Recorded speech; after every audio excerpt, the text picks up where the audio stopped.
بسم اللہ الرحمن الرحیم۔ السلام علیکم ورحمۃ اللہ وبرکاتہ۔ ناظرین، اللہ تعالیٰ نے انسان کو اس کے والدین کی صورت میں بہت عظیم نعمت عطا فرما رکھی ہے۔ چونکہ والدین عطیہ خداوندی ہیں، اس لیے اللہ تعالیٰ کی ہر نعمت کی طرح والدین کے بھی حقوق اور ادب و احترام کے لیے بنیادی تعلیمات نازل فرمائی گئی ہیں۔ یہ آسمانی تعلیمات اس لیے بھی اہم ہیں کہ اللہ تعالیٰ نے انسان کے لیے حصول جنت اور دنیا میں رزق کی فراوانی کو والدین کی اطاعت اور ادب و احترام کے ساتھ جوڑ دیا ہے۔ اللہ تعالیٰ نے والدین کے انتہائی احترام کے لیے قرآن مجید کی سورۃ الاسراء کی آیت نمبر 23 میں ارشاد فرمایا ہے، اور تمہارے پروردگار نے یہ حکم دیا ہے کہ اس کے سوا کسی کی عبادت نہ کرو اور والدین کے ساتھ اچھا سلوک کرو۔ اگر والدین میں سے کوئی ایک یا دونوں تمہارے پاس بڑھاپے کو پہنچ جائیں تو انہیں اف تک نہ کہو اور نہ انہیں جھڑکو، بلکہ ان سے عزت کے ساتھ بات کیا کرو۔ محترم ناظرین، ماں باپ کی بخشش کے لیے وہ عظیم تحفہ جو حضور صلی اللہ علیہ وسلم نے بتایا، ماں باپ یا دوسرے اہل و عیال کی بخشش کے لیے یہ 3 صورتیں پڑھ کر انہیں ثواب کر دیں تو ان پر عذاب اٹھا لیا جاتا ہے اور ان کو جنت کی نوید سنا دی جاتی ہے۔ وہ 3 صورتیں کون سی ہیں؟ ناظرین، دنیا کی ہر نعمت اپنی جگہ، لیکن ایک نعمت ایسی ہے جس کے بغیر زندگی کا ہر رنگ بے رنگ اور ہر خوشی بے معنی لگتی ہے۔ وہ نعمت والدین ہیں۔ ماں کی محبت وہ واحد احساس ہے جو بغیر کسی مفاد کے صرف دینا چاہتی ہے، اور باپ کا سایہ وہ حفاظت ہے جو اولاد پر آنے والی ہر آفت کو اپنے سر لے لیتا ہے۔ ہم میں سے ہر ایک نے اپنی زندگی کے کسی نہ کسی موڑ پر ماں باپ کی دعاؤں کے اثرات محسوس کیے ہوں گے۔ ان کے چہرے کی مسکراہٹ، ان کے سجدوں کی نمی اور ان کی دعاؤں کی تاثیر ہمارے نصیبوں کو بدل دیتی ہے۔ لیکن وقت کی تیز رفتار، دنیاوی مشکلیں اور غفلت کا پردہ ہمیں کبھی کبھار یہ بھلا دیتا ہے کہ وہ ہستیاں جنہوں نے ہمارے لیے اپنا سکون، اپنی نیند، اپنا آرام اور اپنی جوانی قربان کی، آج وہ ہم سے صرف ایک دعا کی امید رکھتی ہے۔ اور اگر وہ اس دنیا سے جا چکی ہوں تو آپ یہ صورتیں پڑھ کر انہیں ثواب کریں۔ ناظرین، اسلام ایک مکمل ضابطہ حیات ہے جو صرف زندہ ہی کے لیے نہیں بلکہ مرنے والوں کے لیے حقوق اور ان سے جڑے اعمال کی بھی تعلیم دیتا ہے۔ نبی اکرم صلی اللہ علیہ وسلم نے ہمیں سکھایا کہ مرنے والوں کے لیے کیا کرنا چاہیے، خاص طور پر اپنے ماں باپ کے لیے جو دنیا سے چلے گئے ہوں، جو اپنی اولاد کی طرف امید بھری نگاہوں سے دیکھتے ہیں۔ ان کو احسان و ثواب کرنا، ان کے درجات بلند کرنا، ان کے لیے بخشش کی دعا کرنا، یہ سب وہ نیک اعمال ہیں جن کی اسلام میں بے پناہ فضیلت ہے۔ اللہ کے پیارے نبی حضور اکرم صلی اللہ علیہ وسلم نے ہمیں ایسی 3 صورتوں کی تعلیم دی جن کو اگر کوئی شخص پڑھ کر اپنے ماں باپ یا اہل خاندان کے مرحومین کے لیے ایصال و ثواب کرے تو ان پر سے عذاب اٹھا لیا جاتا ہے اور انہیں جنت کی خوشخبری سنا دی جاتی ہے۔ غور کیجئے، جنت وہ مقام ہے جس کے لیے انبیاء کرام نے دعا مانگی، صحابہ نے قربانیاں دی، اولیاء نے ریاضتیں کی۔ اگر ہم اپنے چند لمحے نکال کر ان صورتوں کا احسان اپنے ماں باپ کو کریں تو یہ کتنا عظیم تحفہ ہوگا۔ مگر لوگ اس غلط فہمی میں مبتلا ہو جاتے ہیں کہ مرنے والوں کو کچھ نہیں پہنچتا، حالانکہ قرآن و سنت کی روشنی میں واضح ہے کہ صدقہ جاریہ، نیک اولاد کی دعا اور احسان و ثواب کا عمل مرنے والے کے لیے راحت کا سبب بنتا ہے، اور اگر یہ عمل حضور صلی اللہ علیہ وسلم کی بتائی ہوئی مخصوص صورتوں کے ذریعے کیا جائے تو اس کی تاثیر کئی گنا بڑھ جاتی ہے۔ ماں باپ جو اپنی زندگی میں ہماری ہر تکلیف کو اپنے دل پر سہتے رہے، کیا ان کے مرنے کے بعد ہماری یہ معمولی سی کوشش ان کی راحت کا ذریعہ نہیں بن سکتی؟ ہم دنیا کے معاملات میں اپنے ماں باپ کی خوشنودی کے لیے کئی طرح کی مشقتیں اٹھاتے ہیں، لیکن کیا ان کی موت کے بعد ہم ان کے لیے کچھ لمحے نکال کر یہ 3 صورتیں نہیں پڑھ سکتے؟ یاد رکھیے، یہ نہ صرف ان کے لیے راحت کا سامان ہے بلکہ خود ہماری زندگیوں کے لیے بھی برکت، سکون، رزق میں اضافہ اور مشکلات سے نجات کا ذریعہ بھی بنتی ہے۔ جو شخص دنیا میں اپنے والدین کا حق پہچانتا ہے، اللہ تعالیٰ اس کے لیے دنیا اور آخرت کے دروازے کھول دیتا ہے۔ نبی صلی اللہ علیہ وسلم کا فرمان ہے کہ جب انسان مر جاتا ہے تو اس کے اعمال منقطع ہو جاتے ہیں سوائے 3 چیزوں کے: صدقہ جاریہ، علم نافع اور نیک اولاد جو اس کے لیے دعا کرے۔ کیا ہم وہ نیک اولاد بننا نہیں چاہتے جو مرنے کے بعد بھی اپنے ماں باپ کے لیے صدقہ جاریہ بنے، جن کی زبان سے نکلی ہوئی دعائیں قبر کی تنگی کو کشادگی میں بدل دیں، ماں باپ کے چہروں پر نور اور دلوں میں سکون اتار دیں؟ یہ 3 صورتیں صرف الفاظ نہیں، یہ نور ہیں، روشنی ہے، مغفرت کی کنجیاں ہیں۔ اگر ہم ان صورتوں کی تلاوت اپنا معمول بنا لیں، ان کا ثواب اپنے والدین یا اہل خانہ کے مرحوم افراد کو ہدیہ کریں، تو یقین جانیے نہ صرف ان کے لیے جنت کی راہیں ہموار ہوں گی، بلکہ خود ہماری زندگی میں بھی سکون اور راحت کا آغاز ہوگا۔ یہ صورتیں کون سی ہیں اور ان کے کیا اثرات ہیں، ان کی تلاوت کا صحیح وقت اور طریقہ کیا ہے، اور ان سے جڑی ایسی سچی کہانیاں اور عبرتناک واقعات ہیں جو سن کر دل لرز اٹھتا ہے۔ آئیے روحانی سفر کا آغاز کرتے ہیں اور جانتے ہیں کہ ان 3 صورتوں کا ذکر جن کے ذریعے قبر والوں کو جنت کی نوید سنائی جاتی ہے۔ نبی اکرم صلی اللہ علیہ وسلم نے فرمایا، اے میری امت کے لوگوں، جو مجھے اللہ کہتا ہے میں وہ بات سنتا ہوں۔ اور پھر فرمایا، اے میری امت کے لوگوں، کیا میں تم کو عطا نہ کروں؟ کیا میں تم کو بخشش کے کلمات نہ بتا دوں؟ کیا میں تم کو وہ کلمات نہ بتا دوں جو تم فوت شدہ ماں باپ یا اہل و عیال کے لیے یہ کلمات ارسال کریں اور تیرے اٹھنے سے پہلے بخشش کی نوید ان کو سنا دی جائے؟ کیا تمہارے ساتھ ایسا نہ کروں کہ جب تم یہ صورتیں پڑھو تو اللہ تعالیٰ تمہارے گناہ بخش دے، اگلے پچھلے، پرانے نئے، یا جو بھول کر کیے یا جو قصدن کیے گئے، چھوٹے اور بڑے، پوشیدہ اور ظاہریہ۔ اس کے بعد یہ کلمات تعلیم فرمائے جس سے انسان کی بخشش اور ان کے والدین اور رشتہ دار جو فوت شدہ ہیں ان کی مغفرت ہوتی ہے۔ ناظرین، حضرت عائشہ صدیقہ رضی اللہ تعالی عنہا بیان کرتی ہیں، میں نے حضور اقدس صلی اللہ علیہ وسلم کو شعبان کی ایک شب دیکھا کہ آپ سجدہ کی حالت میں دعا مانگ رہے تھے۔ بس جبرائیل علیہ السلام تشریف لائے اور عرض کیا کہ اللہ تعالیٰ نے آپ کی شفاعت پر آپ کی 1/3 امت کی مغفرت فرما دی ہے۔ بس حضور نبی اکرم صلی اللہ علیہ وسلم مزید التجا کرتے رہے، پھر یہاں تک کہ حضرت جبرائیل علیہ السلام پھر نازل ہوئے اور عرض کیا، اللہ تبارک و تعالیٰ آپ کو سلام فرماتے ہیں اور ارشاد فرماتے ہیں کہ میں نے آپ کی نصف امت جہنم کی آگ سے آزاد فرما دی۔ حضور نبی اکرم صلی اللہ علیہ وسلم مزید التجا کرتے رہے، یہاں تک کہ جبرائیل علیہ السلام پھر نازل ہوئے اور عرض کیا کہ بے شک اللہ تعالیٰ نے آپ کی شفاعت پر آپ کی تمام امت کو جنت کی آگ سے آزاد فرما دیا، سوائے ایسے شخص کے کہ جس کا کسی کے ساتھ ناجائز جھگڑا ہو، یہاں تک کہ وہ اس کو راضی کر لے۔ نبی اکرم صلی اللہ علیہ وسلم پھر التجا کرتے رہے حتیٰ کہ جبرائیل علیہ السلام پھر نازل ہوئے اور عرض کیا کہ بے شک اللہ تعالیٰ نے اس بات کا ذمہ لے لیا کہ آپ کی امت میں سے جس پر کسی کا حق ہوگا اللہ تعالیٰ اس کو اپنے فضل و کرم اور اپنی رحمت سے راضی فرما دے گا۔ چنانچہ حضور نبی اکرم صلی اللہ علیہ وسلم اس بات سے خوش ہو گئے۔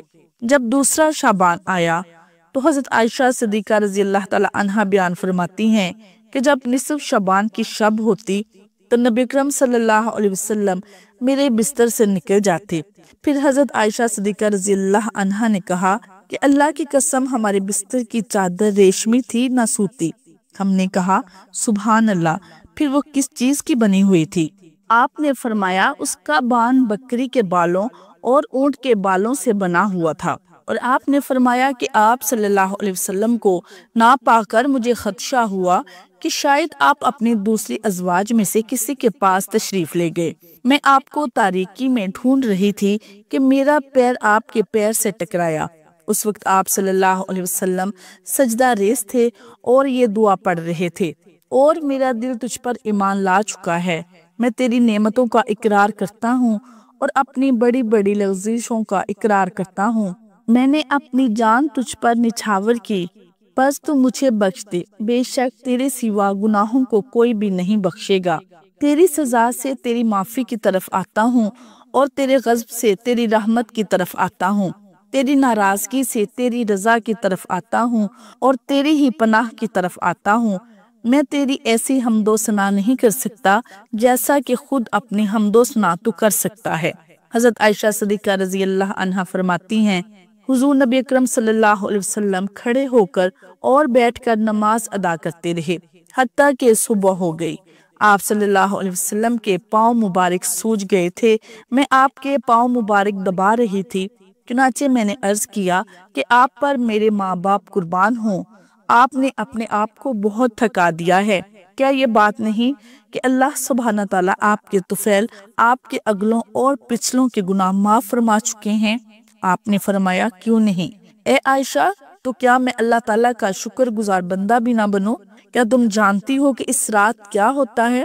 میں نے عرض کیا، کیا یا رسول اللہ صلی اللہ علیہ وسلم، اس رات میں کیا ہوتا ہے؟ تو آپ نے فرمایا، اس سال اولاد آدم سے مرنے والے اور ہر فرد کا نام لکھ دیا جاتا ہے، اور اس رات میں لوگوں کے اعمال اوپر لیے جاتے ہیں، اور اس سال ان کا رزق نہ صرف دیا جاتا ہے۔ میں نے عرض کیا، یا رسول اللہ صلی اللہ علیہ وسلم، کیا کوئی شخص اللہ تعالیٰ کی رحمت کے بنا جنت میں داخل ہوگا؟ آپ نے فرمایا، کوئی شخص بھی اللہ کی رحمت کے بغیر جنت میں داخل نہیں ہوگا۔ میں نے عرض کیا، یا رسول اللہ صلی اللہ علیہ وسلم، آپ ہی نہیں؟ آپ صلی اللہ علیہ وسلم نے اپنے ہاتھ اپنے سر مبارک پر رکھ کر 3 مرتبہ فرمایا، میں بھی نہیں، سوائے اس کے کہ اللہ تعالیٰ مجھے رحمت کے ساتھ ڈھانپ لے۔ حضرت شیخ عبدالوہاب رحمۃ اللہ علیہ نے ایک مرتبہ عالموں سے پوچھا، جنت میں تمام نعمتیں تو ہوں گی، بتائیے کہ جنت میں نماز بھی ہوگی یا نہیں؟ عالموں نے کہا، حضرت جنت میں نماز کہاں سے ہوگی؟ جنت تو اعمال صالحہ کے جزا کا مقام ہے، با اعمال صالحہ کی تکلیف کہاں سے ہوگی؟ یہ سن کر شیخ عبدالواحد رحمۃ اللہ علیہ نے ایک سرد آہ بھری اور رونے لگے، پھر نہایت حسرت کے ساتھ فرمایا کہ بغیر نماز کے جنت میں کس طرح چین نصیب ہوگا؟ اے میرے مسلمان بھائیوں، ان سعید و پاک و باز روحوں سے نماز پوچھو کہ انہیں جنت میں بھی بغیر نماز کے کوئی لطف نصیب نہیں ہوگا۔ امیر المومنین حضرت عثمان غنی رضی اللہ عنہ کا ارشاد ہے کہ نماز پنجگانہ کی پابندی کرنے والوں کو 9 چیزیں انعام میں ملیں گی۔ اول، خدا تعالیٰ اس کو اپنا محبوب بنا لے گا۔ دوسرا، اس کو تندرستی عطا فرمائے گا۔ تیسرا، فرشتے اس کی حفاظت فرمائیں گے۔ چوتھا، اس کے گھر میں برکت ہوگی۔ پانچواں، اس کے چہرے پر صالحین کا نور ہوگا۔ چھٹا، اس کا دل نرم ہو جائے گا۔ ساتواں، وہ پل صراط سے بجلی کی طرح گزر جائے گا۔ آٹھواں، جہنم سے نجات پائے گا۔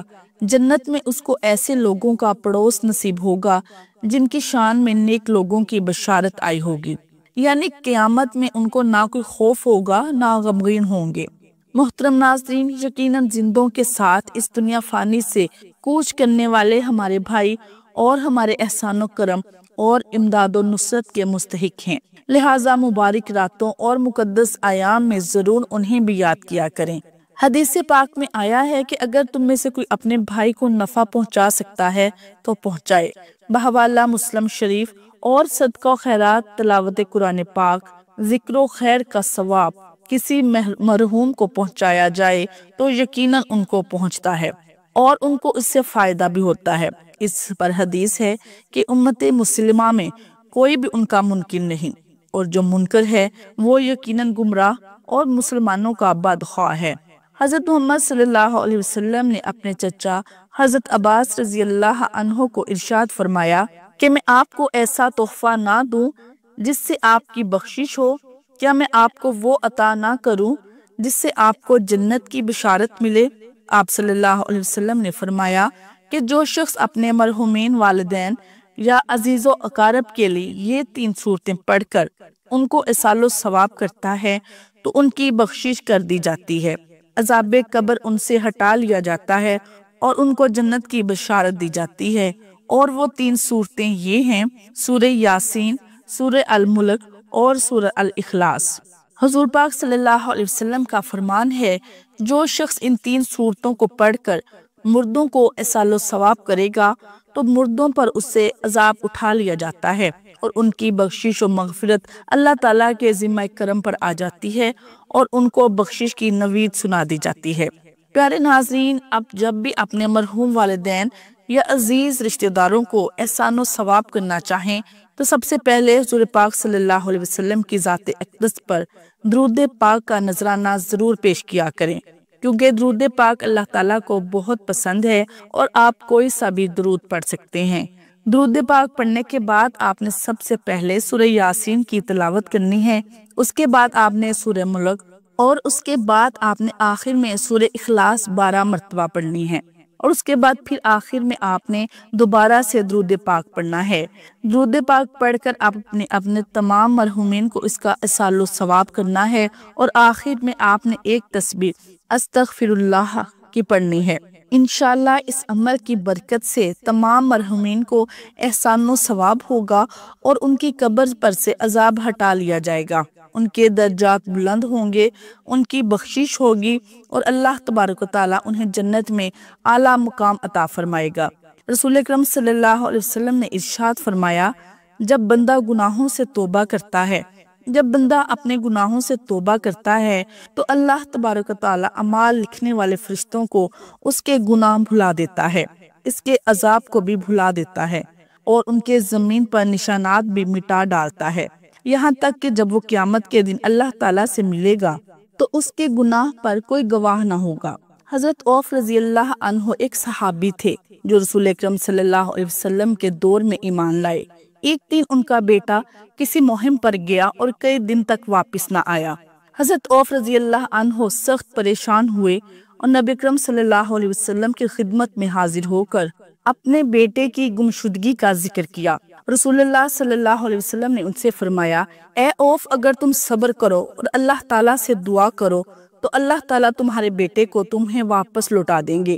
حضرت عوف رضی اللہ عنہ نے نبی اکرم صلی اللہ علیہ وسلم کے فرمان پر مکمل بھروسہ رکھا اور صبر کے ساتھ اللہ تعالیٰ سے دعا کرتے رہے اور اسی دعا کا ورد کرتے رہے۔ حضرت عوف رضی اللہ عنہ گھر واپس تشریف لائے اور اپنی زوجہ کو اس وظیفے کے بارے میں بتایا اور دونوں نے اللہ کی رضا کے لیے یہ وظیفہ پڑھنا شروع کر دیا۔ اس وظیفے کا ایسا اثر ہوا کہ کچھ دنوں بعد اللہ تعالیٰ کے حکم سے ان کا بیٹا اچانک واپس آ گیا۔ جب لوگوں نے اس سے پوچھا کہ وہ کیسے بچ کر آیا تو اس نے بتایا کہ میں قید میں تھا اور ایک رات اچانک میری قید کی رسیاں کھل گئیں، راستہ صاف ہو گیا اور میں بحفاظت گھر پہنچ گیا۔ یہ واقعہ اللہ تعالیٰ پر کامل یقین کا واقعہ ہے۔ حضرت عوف رضی اللہ عنہ اور ان کے بیٹے کے واقعے سے ہمیں یہ سبق ملتا ہے کہ جب ہم سچے دل سے اللہ پر بھروسہ کرتے ہیں اور صبر سے کام لیتے ہیں تو اللہ تعالیٰ کے آخری نبی حضرت محمد صلی اللہ علیہ وسلم کی تعلیمات پر عمل کرتے ہیں اور ان کے بتائے گئے کلمات کو دل اور اخلاص کے ساتھ ورد کرتے ہیں اور دعا کرتے ہیں تو اللہ تعالیٰ ہماری تمام مشکلات کو دور فرما دیتا ہے۔ رسول اللہ صلی اللہ علیہ وسلم نے فرمایا، ہر بنی آدم انسان گنہگار ہے اور بہترین گنہگار وہ ہے جو توبہ کرنے والے ہیں۔ گناہ دل کو سیاہ کر دیتا ہے۔ نبی اکرم صلی اللہ علیہ وسلم نے فرمایا، جب بندہ گناہ کرتا ہے تو اس کے دل پر ایک سیاہ نقطہ لگ جاتا ہے، پھر اگر وہ توبہ کر لیتا ہے، استغفار کرتا ہے تو وہ صاف کر دیا جاتا ہے، اور اگر وہ دوبارہ گناہ کرتا ہے تو وہی سیاہی بڑھتی رہتی ہے یہاں تک کہ اس کا پورا دل کالا ہو جاتا ہے۔ رسول اللہ صلی اللہ علیہ وسلم نے فرمایا، آدمی کے گناہ کی وجہ سے اسے رزق میں سے محروم کر دیا جاتا ہے جو اس کے لیے لکھ دیا گیا تھا۔ چھوٹے گناہوں کو معمولی نہ سمجھو۔ نبی اکرم صلی اللہ علیہ وسلم نے فرمایا، چھوٹے گناہوں کو معمولی نہ سمجھو کیونکہ یہ مل کر انسان کو ہلا کر رکھ دیتے ہیں، جیسا کہ لکڑیاں اکٹھی کر کے بڑی آگ جلائی جاتی ہے۔ بحوالہ مسند احمد، رسول اللہ صلی اللہ علیہ وسلم سے پوچھا گیا کہ کون سا عمل سب سے بہتر ہے؟ آپ صلی اللہ علیہ وسلم نے فرمایا کہ تمہاری زبان ہمیشہ اللہ کے ذکر میں تر رہے۔ ذکر کرنے والوں کو اللہ تعالیٰ یاد رکھتا ہے۔ اللہ تعالیٰ فرماتا ہے، تو میرا ذکر کر، میں تمہیں یاد رکھوں گا۔ ذکر الہی سب سے افضل عمل ہے۔ ذکر الہی دلوں کو سکون دیتا ہے۔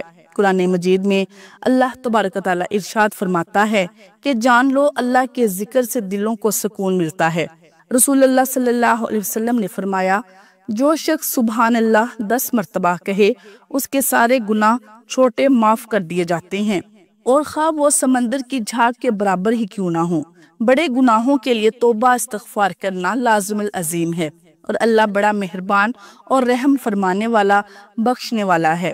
پیارے ناظرین، بے شک اچھی بات کو پھیلانا صدقہ جاریہ ہے۔ اللہ تبارک و تعالیٰ سے دعا ہے کہ اللہ تبارک و تعالیٰ تمام امت مسلمہ پر اپنا رحم، اپنا کرم اور اپنا فضل کرے۔ اللہ تبارک و تعالیٰ ہم تمام کی پریشانیوں کو ختم کرے اور ہمیں اسلام کے اصولوں کے مطابق زندگی بسر کرنے کی توفیق عطا فرمائے۔ میری اللہ تبارک و تعالیٰ سے دعا ہے کہ اللہ تعالیٰ میرا سنانا اور آپ کا سننا قبول و منظور فرمائے، جو مانگا مقدر فرمائے اور جو نہیں مانگ سکے بن مانگے عطا فرمائے۔ نیکی کی بات کو سننے، سمجھنے اور اس پر عمل کرنے کی توفیق عطا فرمائے۔ اللہ تبارک و تعالیٰ ہم تمام کا حامی و ناصر ہو، آمین یا رب العالمین۔ ناظرین، آپ سے درخواست ہے کہ آپ میری اس معلوماتی ویڈیو کو لائک کریں اور صدقہ جاریہ سمجھ کر دوسروں تک شیئر ضرور کریں۔ جزاک اللہ خیر۔